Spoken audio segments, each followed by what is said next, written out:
Hi అండి, good morning. Welcome back to our channel. నేను last వీడియోలో భద్రాచలంలో ఉన్నానని పోస్ట్ చేశాను కదా ఫ్రెండ్స్. నేను నా రూమ్ దగ్గర నుంచి వాకబుల్ డిస్టెన్సే టెంపుల్. భద్రాచలము ఆలయాన్ని దక్షిణ అయోధ్య అని పిలుస్తారు.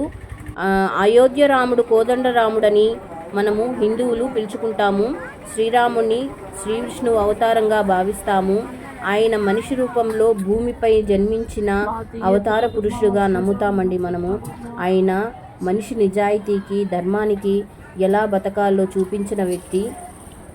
భద్రాచలంలో సీతమ్మను రావణుడు అపహరించింది ఇక్కడే అండి. శ్రీరాముడు సీతమ్మను వెతుక్కుంటూ వెళతాడు. దారిలో ఒక వ్యక్తి భద్రుడు అనే వ్యక్తి కనిపిస్తాడు శ్రీరాములకి. ఆయన శ్రీరామచంద్రుని కోరుతాడు, ఇక్కడే ఉండండి నా దగ్గరేనని. అప్పుడు శ్రీరామచంద్రుడు, నేను సీతమ్మను తీసుకొని ఖచ్చితంగా నీ దగ్గరికే వస్తాను అని భద్రుడికి మాట ఇచ్చి సీతమ్మను వెతుక్కుంటూ బయలుదేరుతాడు.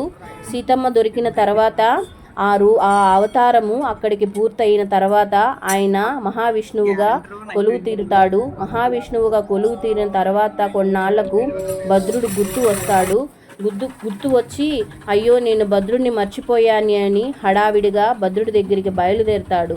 అప్పుడు విష్ణువు రూపంలో ఉండే 4 చేతుల్లో కుడి వైపున ఉండే చక్రం ఎడమవైపు ఉండే శంకు కుడివైపుకు తీసుకొని శేషుణ్ణి లక్ష్మణ్గా చేసుకొని హడావిడిగా భద్రుడి దగ్గరికి బయలుదేరుతాడు.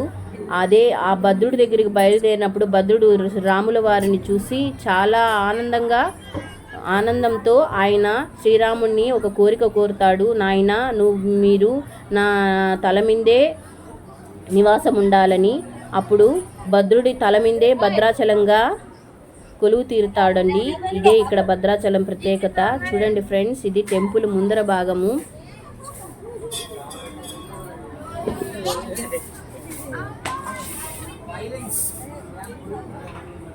చూడండి శ్రీరామచంద్రుడు ఎలా ఉన్నారో ఇలానే ఉంటాడండి టెంపుల్లో కూడా.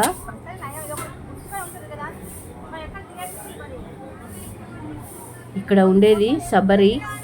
చూడండి, ఇక్కడ టెంకాయ కొట్టుకోవచ్చండి. మనము టెంకాయ కొట్టుకొని దర్శనానికి వెళ్ళాలి.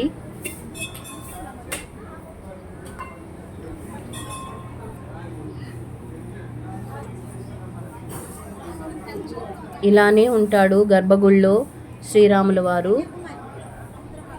ఇలా ముందుకు వస్తానే ఇక్కడ దీపం ఒత్తులు అమ్ముతూ ఉంటారు. నేను నెయ్యి దీపం తీసుకొని వెలిగించినాను ఫ్రెండ్స్. ఇదే నేను వెలిగించిన నెయ్యి దీపము.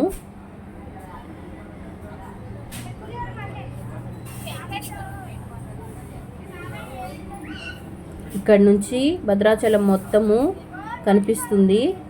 పైన టెంపుల్ నుంచి కిందంతా భద్రాచలం ఊరు కనిపిస్తుంది ఫ్రెండ్స్. ఇక్కడ సరిగ్గా దేవుడు కనిపించలేదు.